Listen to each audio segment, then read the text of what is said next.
आप एक स्टूडेंट हैं या कहीं नौकरी करते हैं या फिर किसी कारणवश अपने निर्वाचन क्षेत्र से बाहर हैं या फिर आप एक NRI हैं और आप चुनाव में भाग लेना चाहते हैं लेकिन ये नहीं जानते कैसे, तो घबराइए मत।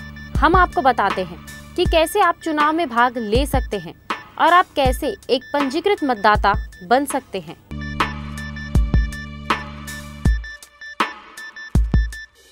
मतदान आपका लोकतांत्रिक अधिकार है। हर वोट मायने रखता है। एक मतदाता होने के नाते आपके पास शक्ति है देश में परिवर्तन लाने की। अगर आपके पास वोटर ID कार्ड है, इसका मतलब ये नहीं कि आप वोट दे सकते हैं।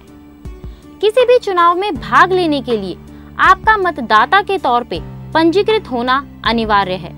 पंजीकरण के लिए किसी भी व्यक्ति का भारत का नागरिक होना और 18 की आयु का होना अनिवार्य है। अगर आप पंजीकृत मतदाता नहीं हैं, तो घबराइए मत। हम आपको बताते हैं कि कैसे आप एक पंजीकृत मतदाता बन सकते हैं। अगर आपको लगता है कि आपका नाम मतदाता सूची में पंजीकृत है और आप निर्वाचन फोटो पहचान पत्र के अधिकारी हैं, तो सबसे पहले सूची में अपने नाम की जांच करें। आप सूची में अपने नाम की जांच के लिए किसी भी कार्य दिवस पर कार्यालय समय के दौरान लैंडलाइन या मोबाइल से हेल्पलाइन नंबर 1950 पर कॉल कर सकते हैं। आप एपिक नंबर SMS के जरिए भी भेज सकते हैं।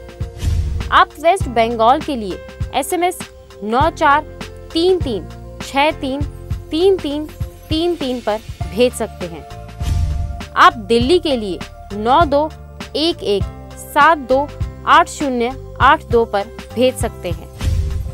गुजरात के लिए 9227500958 पर भेज सकते हैं। आप www.eci.nic.in पर ऑनलाइन भी जा सकते हैं। आप कलेक्टर के कार्यालय में भी जाकर पता कर सकते हैं। यदि आपका नाम मतदाता सूची में पंजीकृत नहीं है या फिर आप अभी मतदाता सूची में पंजीकरण कराने के योग्य हुए हैं, तो आप इनका अनुसरण कर पंजीकरण करा सकते हैं। आप www.eci.nic.in पर फॉर्म 6 के आवेदन की हार्ड कॉपी लेकर उसे भरें। आयु और निवास का अपेक्षित सबूत यानी आइडेंटिटी प्रूफ साथ में जोड़ें और अपनी नवीनतम यानी लेटेस्ट फोटोग्राफ को भी साथ में जोड़ें और फिर उसे अपने नजदीकी कलेक्टर के कार्यालय, अपने बूथ स्तर के अधिकारी, निकटतम चुनावी कार्यालय, निर्वाचन रजिस्ट्रीकरण अधिकारी एवं सहायक रजिस्ट्रीकरण अधिकारी को सौंप दें। निर्वाचन रजिस्ट्रीकरण अधिकारी आमतौर पर आप जहां रह रहे हैं उस स्थान का राजस्व संभागीय अधिकारी यानी RDO होता है। अगर आप ऑनलाइन फॉर्म 6 का प्रिंट आउट नहीं ले सकते, तो आपको ये फॉर्म राजस्व संभागीय अधिकारी यानी RDO, नगर आयुक्त, नगर पंचायत आयुक्त के कार्यालय पर भी उपलब्ध है। आप हेल्पलाइन नंबर 1950 पर कॉल कर भी मदद ले सकते हैं। इन बातों का रखें खास ध्यान।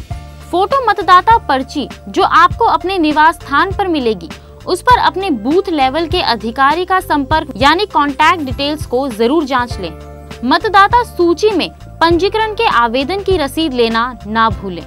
भारत के चुनाव आयोग में ऑनलाइन मतदाता पंजीकरण के लिए कई प्रकार के फॉर्म हैं। फॉर्म 6, इस फॉर्म में आपका नाम दर्ज किया जाता है। साथ ही अगर आप अपने निर्वाचन क्षेत्र से बाहर हैं और नए स्थान पे अपना रजिस्ट्रीकरण कराना चाहते हैं, तो फॉर्म 6 के कॉलम 4 को जरूर भरें। फॉर्म 6A, ये फॉर्म किसी NRI का नाम शामिल करने के लिए इस्तेमाल किया जाता है।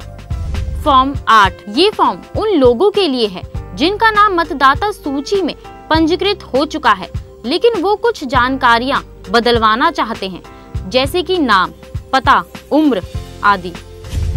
फॉर्म 8A, ये फॉर्म उन मतदाताओं के लिए है जो एक मतदान केंद्र से दूसरे मतदान केंद्र में परिवर्तन करना चाहते हैं, वो भी उसी विधानसभा निर्वाचन क्षेत्र में रहते हुए। फॉर्म भरते समय इन डॉक्यूमेंट्स को साथ में रखें।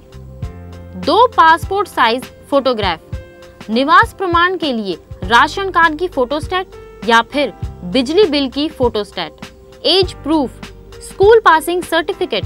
अगर आपके माता या पिता के पास वोटर आईडी कार्ड है तो उनके वोटर आईडी कार्ड की फोटोस्टेट। आप अपने निवास प्रमाण पत्र के लिए passport, bank passbook, driving licence आदि भी दिखा सकते हैं। यदि आप एक स्टूडेंट हैं या आप अपने निर्वाचन क्षेत्र से बाहर हैं और आपके पास निवास प्रमाण पत्र नहीं है, तो आप जिस स्थान पर रह रहे हैं उसके मकान मालिक से, या अगर आप हॉस्टल में रहते हैं तो अपने हॉस्टल के अधिकारी या कॉलेज से लिखवाकर उसे अपने निवास प्रमाण पत्र के तौर पर प्रयोग कर सकते हैं। अपने बूथ लेवल अधिकारी से संपर्क करने के लिए किसी भी कार्य दिवस पर कार्यालय समय के दौरान लैंडलाइन या मोबाइल से हेल्पलाइन नंबर 1950 पर कॉल कर जानकारी प्राप्त कर सकते हैं।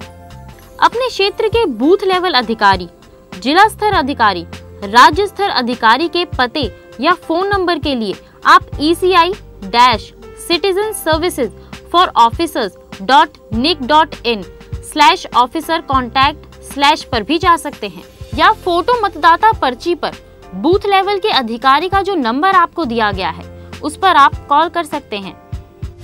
अगर आपके पास वोटर आईडी कार्ड या एपिक कार्ड नहीं है, आप तब भी वोट कर सकते हैं।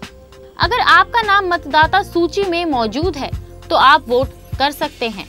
आप मतदान वाले दिन एक वैध फोटो पहचान पत्र जैसे कि ड्राइविंग लाइसेंस या पासपोर्ट को वोटर आईडी कार्ड के स्थान पर उपयोग कर वोट कर सकते हैं। अगर आपको मतदाता सूची, मतदाता फोटो पहचान कार्ड या अन्य कोई भी चुनाव संबंधित मामलों में समस्या है तो आप इन अधिकारियों से संपर्क कर सकते हैं।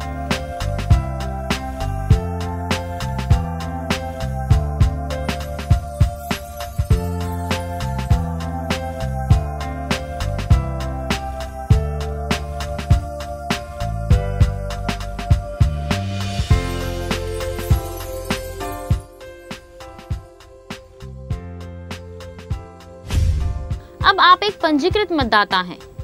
अब आप अपने लोकतांत्रिक अधिकार का प्रयोग कर चुनाव में भाग ले सकते हैं।